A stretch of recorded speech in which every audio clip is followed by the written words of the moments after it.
Hey, good afternoon. It's Jeremiah with Affordable Mobility Solutions. And one of the most important things when you buy your wheelchair accessible van is measurements. We have a family of ours, the Sterlings. They want us to get them a few measurements. So we're always happy to make sure we get you exactly what you need.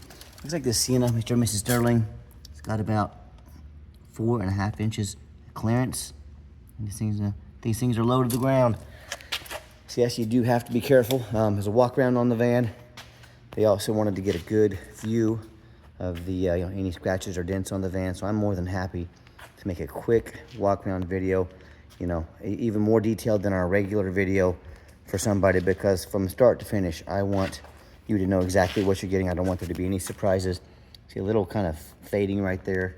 I mean, you wouldn't notice if I didn't tell you. It does have some bug spots on the front. That's to be expected on a vehicle that's a few years old, but overall very clean. As far as dents or scratches in this body, I know a lot of this is reflection.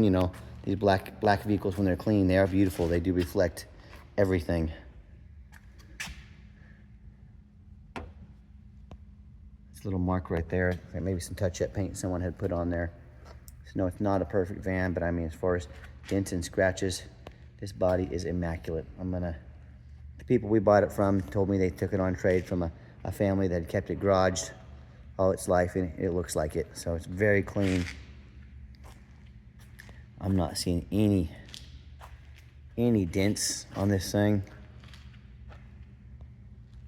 So Mr. and Mrs. Sterling, if you have any other questions, please let us know. For the rest of you out there, and it's important to get you a good fit, work with a company that wants to go the extra mile. I want when the van shows up at your house for you to say, this is exactly the van I was expecting. That's my goal with every vehicle I sell. Up here on the hood, everything looks good too. So let us know if there's anything we can do to help.